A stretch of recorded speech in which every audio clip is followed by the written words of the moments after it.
आप देख रहे हैं Indian horror TV Ashok Kumar के साथ। आज की कहानी राहुल की और उसके 3 दोस्त वैभव, अंकिता और रिया की है। तो भाई चैनल को लाइक और सब्सक्राइब कीजिए और अपने दोस्तों में शेयर कीजिए। तो बढ़ते हैं आज की कहानी की ओर। कॉलेज की छुट्टियों का समय था और राहुल, वैभव, अंकिता और रिया चारों एक साथ इकट्ठे हुए और वैभव ने कहा, गाइस इस बार हम कहीं पर पिकनिक का प्लान करते हैं। सभी यह सुनकर उत्साहित हो गए और बोले, हाँ हाँ हाँ, ज़रूर ज़रूर। तभी मैंने कहा, पर हम जाएंगे कहाँ? तभी वैभव ने कहा, इस बार हम पहाड़ी इलाकों में, जंगलों में जाएंगे। हम सभी यह सुनकर उत्साहित हो गए और बोले, ठीक है। तो अगले दिन मैं अपनी कार लेकर वैभव, अंकिता और रिया के साथ अपनी पिकनिक की ट्रिप पर चल दिए। रास्ते में हमने खूब मौज मस्ती की और यहाँ वहाँ कई जगह घूमे। तभी हमें शाम हो गई थी। हम घर से 2 बजे के करीब निकले थे और वहाँ जाते जाते करीब 8 बजे हम सभी पहुंचकर वहाँ पर रिया और अंकिता ने अपना सामान उतारा और हमने भी उनकी हेल्प की। अंकिता और रिया यहाँ वहाँ टहलने लगे और हम अपना सामान जताने में लग गए।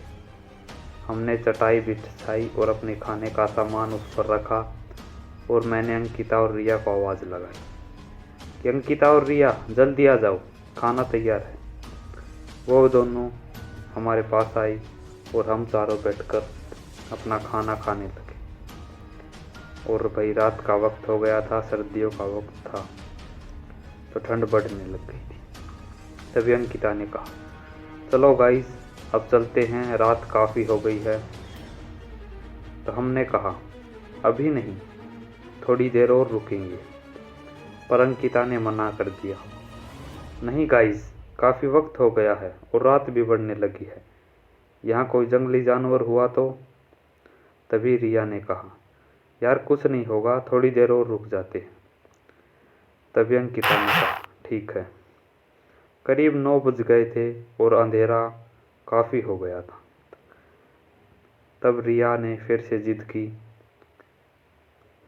कि थोड़ी देर और रुक जाओ, पर अंकिता नहीं मानी और बोली, चलो। हम सब अपना सामान रखने लग गए गाड़ी में। मैं, अंकिता और रिया और हमारा दोस्त वैभव थोड़ा दूर टहलने के लिए निकल गया था। थोड़ी दूर जाने के बाद वैभव ने देखा कि जंगलों के बीच में एक पुरानी खंडरनुमा हवेली है। वैभव उसे देखकर चौंक गया और भागते हुए हमारे पास आया। गाइस, वहाँ पर एक पुरानी हवेली है। मैंने कहा, क्या क्या बकवास कर रहे हो, यहाँ पर हवेली कहाँ से आएगी? तभी उसने कहा, नहीं नहीं, मैं सच में, हवेली है वहाँ पर, सच कह रहा हूँ मैं। तभी अंकिता ने बोली, चलो गाइस, हम क्या करेंगे हवेली का, घर चलो। तभी रिया ने कहा, चलो एक बार देख कर आते हैं अंकिता कि कैसी हवेली है। और मैंने भी अंकिता से कहा, चलो देख कर आते हैं। पर अंकिता ने साफ मना कर दिया और बोली, नहीं गाइस, मैं नहीं जाऊंगी, मैं अपने घर जाऊंगी।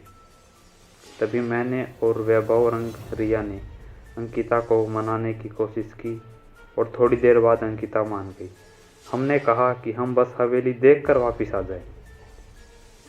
तो अंकिता भी हमारे साथ चलने लगी।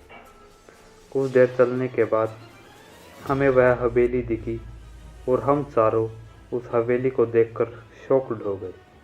तब मैंने कहा, यार इस जंगल के बीच में ये हवेली कहाँ से आ गई? तभी वैभव ने कहा, पता नहीं यार कहाँ से आ गई। और हम चारों बेसुध से उस हवेली के अंदर जाने लगे। वह बहुत बड़ी हवेली थी और अंदर से और भी सुंदर और बड़ी बड़ी दिख रही थी।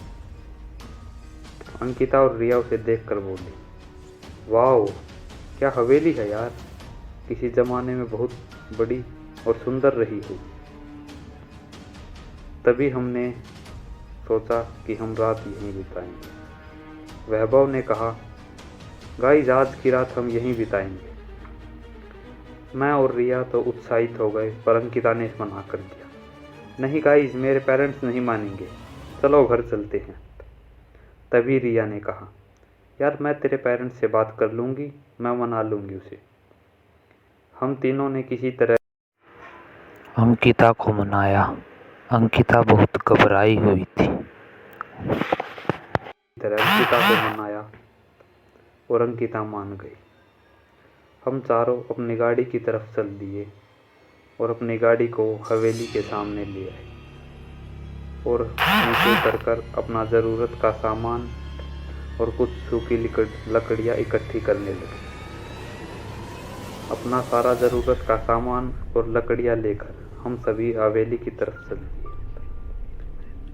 रात के करीबन 10 बज गए थे और ठंड काफ़ी बढ़ गई थी, तो मैंने लकड़ियाँ इकट्ठी करके आग जला ली और हम चारों दोस्त उसके इर्द गिर्द बैठ गए और यहाँ वहाँ की बातें करने लगे। तभी वैभव को ज़ोर से टॉयलेट आया और वह खड़ा होकर जहाँ से हम आए थे उस दरवाजे की ओर चलने लगा, लेकिन वह चौंक कर बोला, ये दरवाज़ा कहाँ गया? दरअसल हम जिस दरवाजे से आए थे अब वहाँ कोई दरवाज़ा ही नहीं था।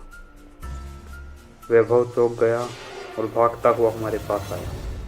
गाइस, हम जहाँ से आए थे अब वहाँ कोई दरवाज़ा ही नहीं है। हमने कहा, क्या बकवास कर रहा है, वहीं पर तो होगा दरवाज़ा, कहाँ जाएगा? तब हम चारों उसके साथ चल दिए और देखा कि वहाँ पर तो दरवाज़ा ही नहीं था। तो नमस्कार गाइस, आप देख रहे हैं Indian horror TV Ashok Kumar के साथ। तो आगे की कहानी इसके पार्ट 2 में होगी। तब तक के लिए धन्यवाद।